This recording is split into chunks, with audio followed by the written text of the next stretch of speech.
Série de vidéos sur les polynômes du second degré, nous allons aborder la forme canonique d'un tel polynôme. Toute fonction polynôme f de degré 2, définie sur R par la relation f de x égale à ax carré plus bx plus c et a différent de 0 comme cela a été vu dans la vidéo précédente, eh bien, va pouvoir se mettre sous une forme f de x égale à a facteur du carré de x moins alpha plus bêta, et avec alpha bêta défini à côté. Cette forme-là n'est pas très sympathique, on se demande bien ce que c'est que ce alpha, ce que c'est que ce bêta, et on ne voit pas pourquoi on fait tant de choses un peu étonnantes et difficiles comme ça. En fait, ce qu'il faut comprendre, c'est qu'une fonction du second degré, une fonction polynôme de degré 2, va avoir plusieurs écritures possibles. Schématiquement, il va y avoir trois formes possibles. La forme développée la plus simple qu'on puisse connaître algébriquement, la forme canonique et une troisième qui viendra après dans la vidéo suivante. Chacune va avoir des avantages et des inconvénients. Et la forme développée est très pratique au niveau de la lecture. Ax carré plus bx plus c, on est habitué à ces formes développées, mais elle va avoir des limites quand on va étudier la fonction, son comportement et ses variations. La forme canonique, inversement, a plutôt un a priori et une expression algébrique qui est peu sympathique au premier abord, mais au final, elle va comporter beaucoup d'informations qui nous seront très utiles. Cette forme canonique est fondamentale à connaître.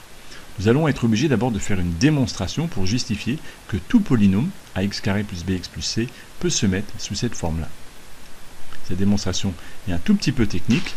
Alors on va partir d'un polynôme qui s'écrit donc ax carré plus bx plus c, et on a a différent de 0.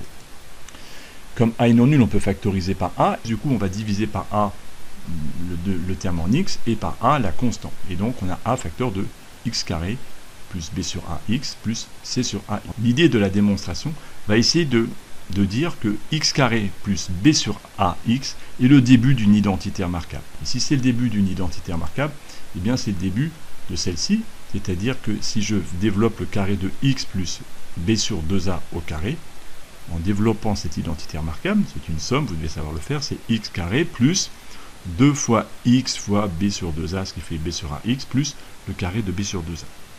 Cette identité remarquable, on la connaît, et en fait, on remarque que on a bien donc le début, x carré plus b sur ax, comme début d'identité remarquable. Et donc, on va en déduire que x carré plus b sur ax, eh bien, on va pouvoir l'écrire, eh bien, l'identité remarquable moins eh bien, ce morceau qui traîne derrière, b sur 2a, entièrement élevé au carré.